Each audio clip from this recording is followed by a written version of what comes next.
j'espère que vous allez bien.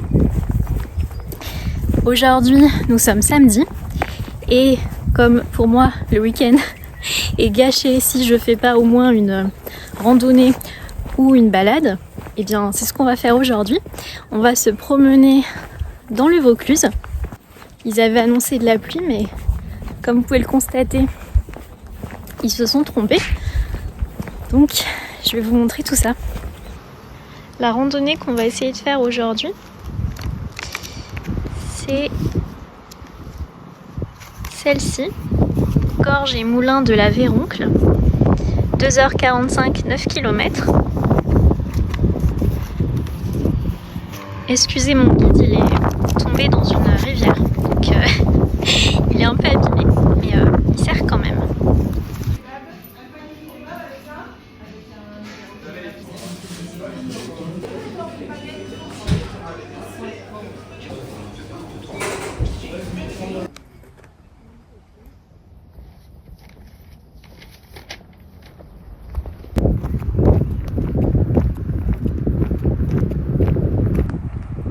Est-ce que quelqu'un a fait un rituel vaudou?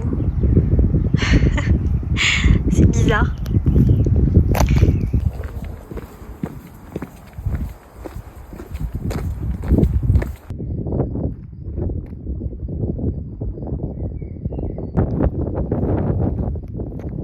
Station météorologique automatique. Ah, c'est la première fois que j'en vois une.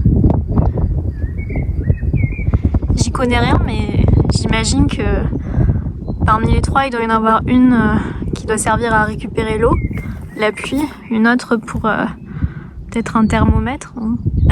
Je sais pas. Si jamais vous êtes expert en climat et que vous connaissez le nom de ces appareils, n'hésitez pas. N'hésitez pas à nous instruire.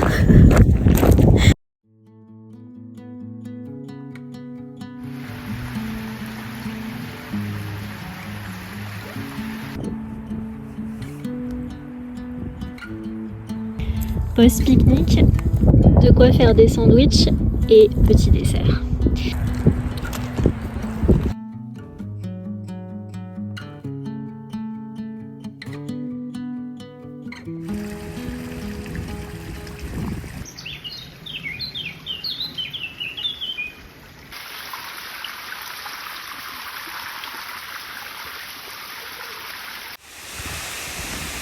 C'est un ancien moulin.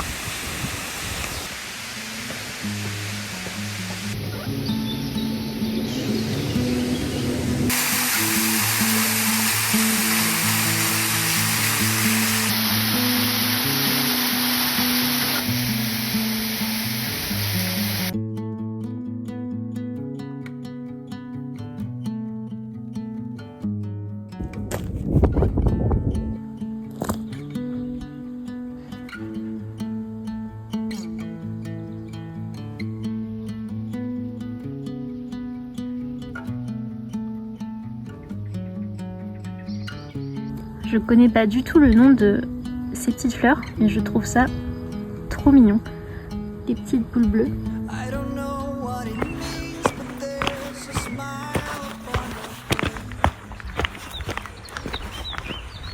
De temps en temps, il y a de grosses averses et puis quelques minutes après, le soleil revient.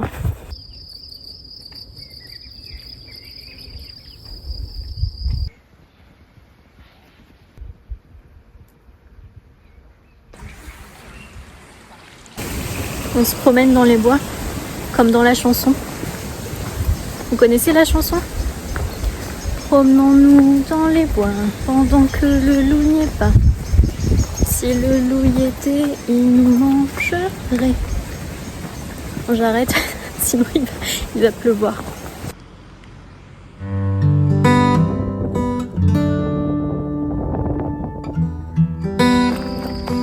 On arrive au village. Le petit village de Mur.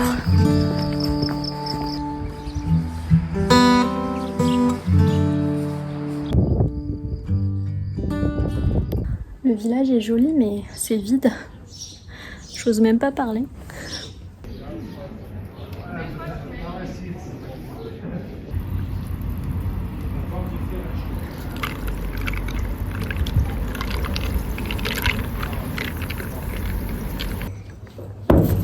Après l'effort, le réconfort.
Je suis dans un autre parc, le parc de la Torse à Aix.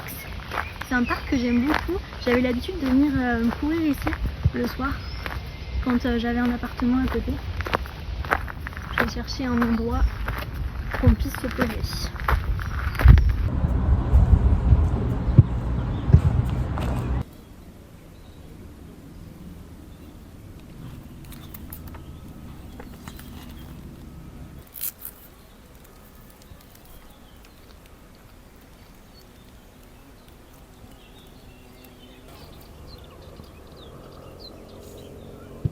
J'espère que vous n'allez pas entendre trop de bruit. Je suis à côté d'un stade de foot. Donc il y a des gens qui font un match. Et il y a des gens qui font leur jogging. Je voulais vous... Est-ce qu'ils ont marqué? Je voulais vous parler d'un livre que j'ai terminé aujourd'hui. Rose à crédit d'Elsa Triolet. Elsa Triolet, c'était une écrivaine et une résistante française d'origine russe. Elle était également la femme de Louis Aragon. Alors, de quoi ça parle?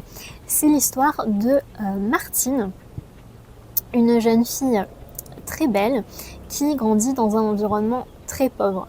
Elle grandit avec ses frères et sœurs dans une cabane au milieu des bois. Et c'est tellement sale que quand ils mangent sur la table, il y a des rats qui sautent sur la table et qui courent pour attraper de la nourriture. Voilà, pour vous dire à quel point c'est sale, à quel point c'est insalubre. Mais Martine va faire la connaissance de Cécile, une jeune fille qui va devenir sa meilleure amie. Et un jour, la mère de Cécile, qui est coiffeuse, va lui proposer de monter avec elle à Paris, à la capitale, où elle a pour projet d'ouvrir un nouveau salon de coiffure. Donc Martine va arriver à Paris et là, ça va être la découverte de Paris. Tous ses rêves vont se réaliser. Elle va se faire embaucher dans un prestigieux institut de beauté. Elle va pouvoir s'acheter tout ce qu'elle veut. Elle va se marier avec l'homme qu'elle a toujours aimé. Donc vraiment, elle a tout pour réussir. Mais il en faut toujours plus, n'est-ce pas? Et progressivement, d'où le titre du livre, Rose à crédit, elle va succomber au crédit. Tout au début du roman, on assiste à son ascension sociale et ensuite on sera témoin de sa descente aux enfers. Jusqu'à une fin... je vous dis pas la fin, si vous voulez le lire. C'était pas un coup de cœur, mais c'est une lecture que j'ai appréciée, ça se lit très facilement, très rapidement. J'avais préféré Le Cheval Blanc d'Elsa Triolet. J'avais beaucoup aimé Le Cheval Blanc d'ailleurs. Là, Rose à crédit, c'était sympa. Ça décrit bien la société de consommation post-Seconde Guerre mondiale, donc les années 50-60. Et finalement, plusieurs décennies plus tard, tous les thèmes qui sont abordés sont toujours d'actualité. Donc ouais, je suis contente de l'avoir lu. Voilà.